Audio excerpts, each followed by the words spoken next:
Welcome back to DONSLIFE. Welcome to the channel. Thanks for joining today. Behind me, I've got my GMC Sierra AT4. Months ago, I installed a Putco Freedom Blade light bar. I tried to show everybody exactly how I installed it and then how to program it. However, some people or their installers ran into a few issues with connectivity and just trying to figure out what the operation should be or shouldn't be. So today, my goal is to help clear up some of that confusion. I'll walk you through how mine's connected because I made a couple changes since the original installation video. Didn't change its operation, but I think it's just important to note or point out for your installation because you might not have the exact same truck as I do. And then I put together a comprehensive list of how this thing should behave in the daytime and the nighttime, whether the truck's on, off. Well, you'll see, so stick around. Let's go.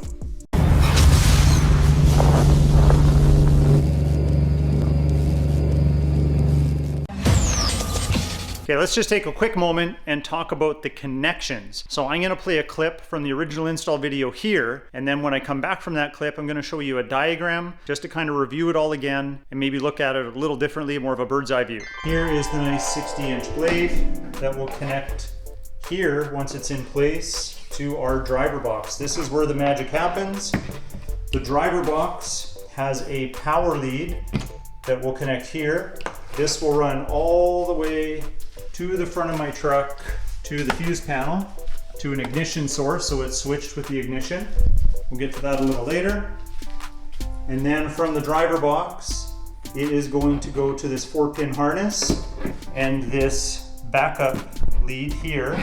So this will connect there, this will connect here, and now we'll have connections to our left tail light, our right tail light without any faults. That's the importance of this harness. And then we should be good to go to have this operating. Now you might have noticed this wire right here. This is for programming the blade. So this needs to be grounded out. It's probably easiest to do it right here where the 4-pin connector is, but that would be under the vehicle and I don't think that would be convenient. So there is a solution for that. We can connect this wireless controller switch essentially to the wiring in here, which we will be doing, and then that will allow us to control the programming remotely with this remote right here. Okay, now that we watched that, I made a diagram for you. Instead of taking everything out of the truck and laying it on a table and going through it again, we'll have a look at this diagram and hopefully it helps. But really I see this broken down into 3 key points. We got the blade quick harness. Here's my old one from my first Putco blade that I purchased from Putco. It didn't do any of the animations, so it's really the same hookup, but you're just tapping into your tail lights right here and right here. And this is a flat 4 connection like this, just like the previous little clip I showed you. And then the backup feed, which the other one had an all-weather connector on it. This one doesn't because I had cut it out. And then that brings us to step 2, which is your driver box.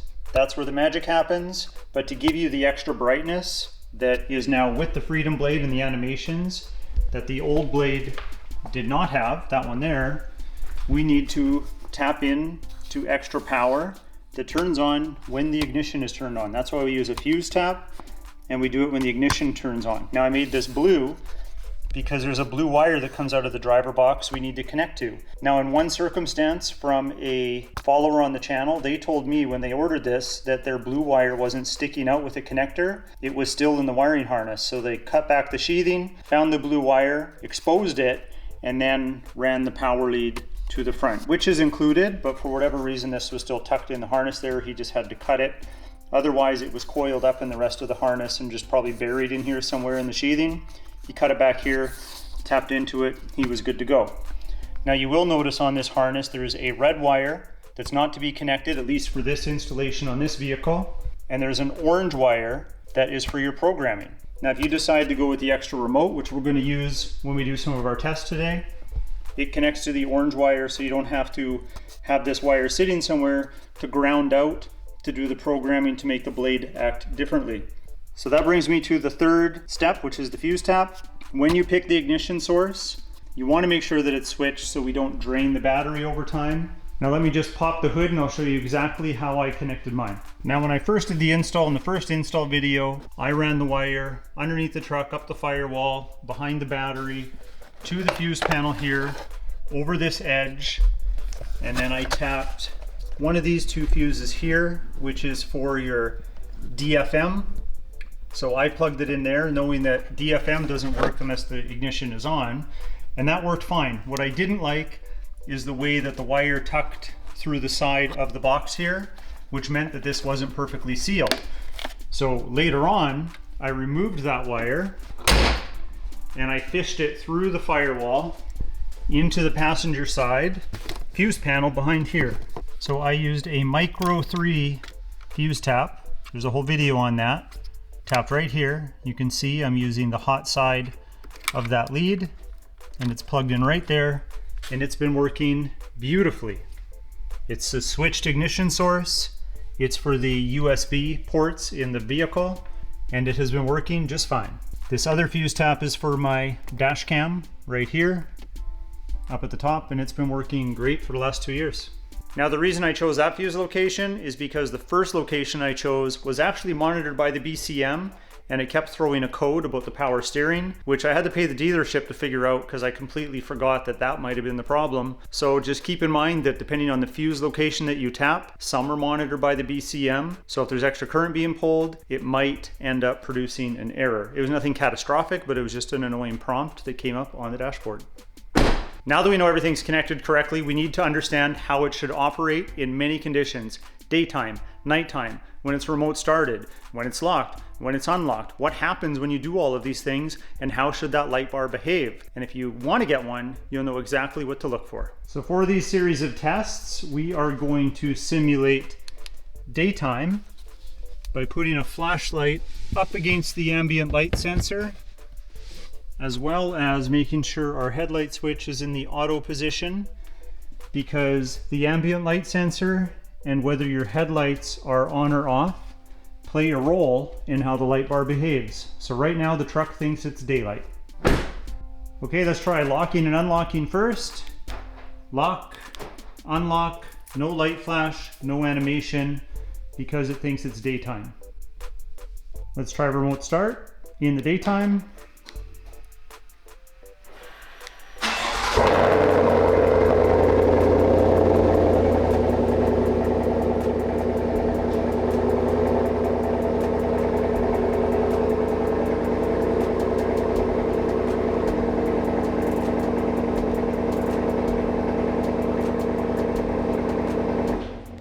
So animation yes, DRL yes, light flash when lock and unlock, both yes when you remote start it. Okay, let's try the truck unlocked with the hazards on. Hazards are on, lights are flashing. Does not flash with the hazards. That's a good thing, because if you were on the side of the road, abandoned the vehicle and had the hazards on, you wouldn't want extra battery draw from an extra accessory. You might as well leave it to the bare minimum. The next demonstration I need to do from in the truck, so I'll set up the camera here.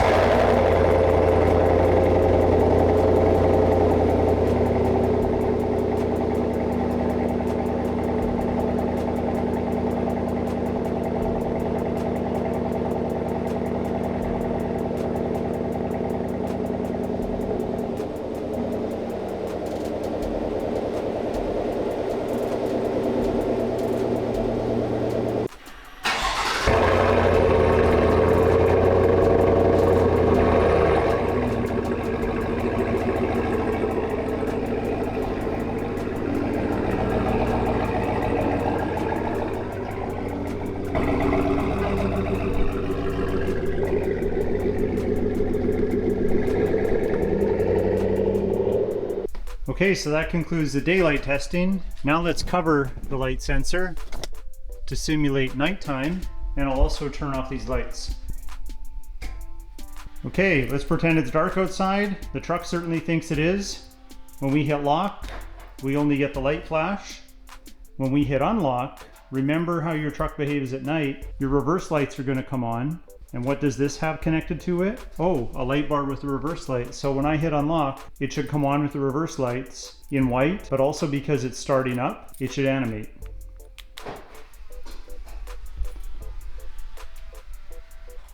Working exactly as described.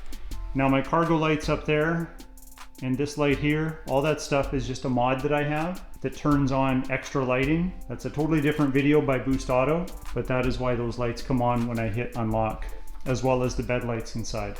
Now let's remote start in darkness.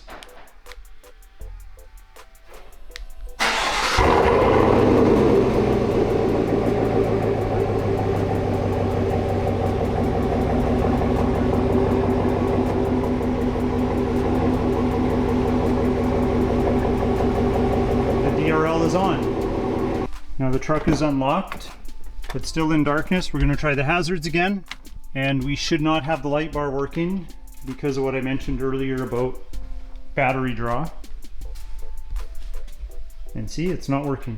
So when the ignition's off, hazards don't light it up. So just like before, I need to be in the vehicle for the last test with the ignition on. I'll tell you right now though, I don't need to go for a drive and show you how it works when it's driving, because it behaves exactly the same when you're driving with the ignition on. There's no difference.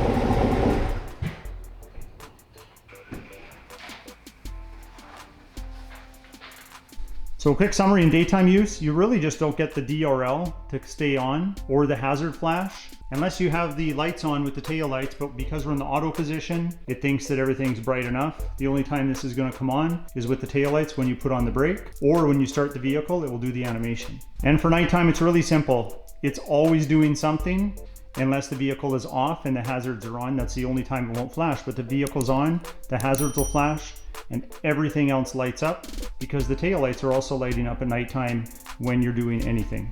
But in case you're skeptical, parking lamps, this is on. That just turned on, doing the animation, then it'll stay red. Boom. And then quickly switching it to headlights on. It didn't lose any power, so it's still red. Otherwise it would have animated again. Go back to auto. Nothing. Works as advertised. So I hope that helped you out, but we have one last thing to go over just in case you missed it or don't understand it, and that is the optional remote. Let me explain how it's wired up again, and then I'll quickly demonstrate how we can program the light bar, and I'll try to do it in better focus than we had in the original video. Now if you remember, we had this orange wire coming out of the driver box right here. Well, that is what you connect the remote controller to. So this is the remote control box here. There's a ground, there's a positive. Well, inside the driver box harness in here, there's a ground and a positive, so we're going to connect to that. And that's not the switched positive going up here. That's a positive wire that comes along this harness here. So you want to tap the constant 12 volt that's in that harness there. So mine's wired just in here somewhere. And then you hook up this yellow wire to this orange wire, and you do not hook up this blue wire. So I wonder if some people have connected this blue wire and it's made things not work properly. So this wire is not connected, just those three, which brings me to programming. Now programming is fairly simple. We have our remote, we have to start the vehicle, let the animation finish. It says wait 1 minute. You probably don't have to wait that long, just make sure that it's done its cycle. Then with the remote, we press A to enter programming mode and B to cycle through the different options. So I'm going to start the truck, move the remote off camera, so that way we can focus on the light bar and not focus on the remote. And what it's going to do is it's going to start with the animation option. Then I can pick the one that I like with the B button.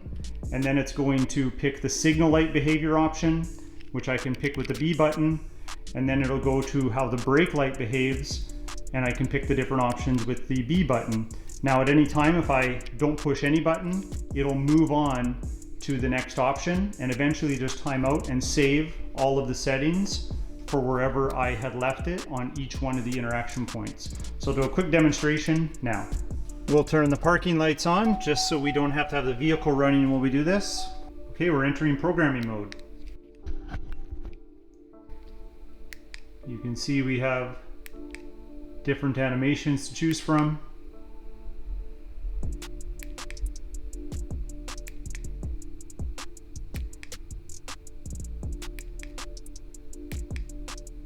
I'm going to leave it here. It should time out and go to the signal light behavior. So we have sequential, 2 different colors, solid in 2 different colors, sequential with broken up lines in 2 different colors. I'm going to leave it right there. And that'll time out and go to brake light behavior. We can choose solid or blinking like an F1 car's rain light. I'm going to go solid. Now if I don't do anything, it will time out and save those settings. Simple. I do have to say I love my Putco Freedom Blade. I know it's not for everybody. It is on the more expensive side for some of the other offerings that are out there. But I do love that Putco is always there for you. Plus they have a 3-year warranty. If it's something that you want to check out, I'll leave a link in the video description below. Maybe you don't want that. They have a lot of other items on there, like the virtual blades that I have on the front of my truck and the grill. Those are pretty cool. But if you like today's video, help me out, help the channel grow, hit that like button. Please consider subscribing. We'll talk to you next time.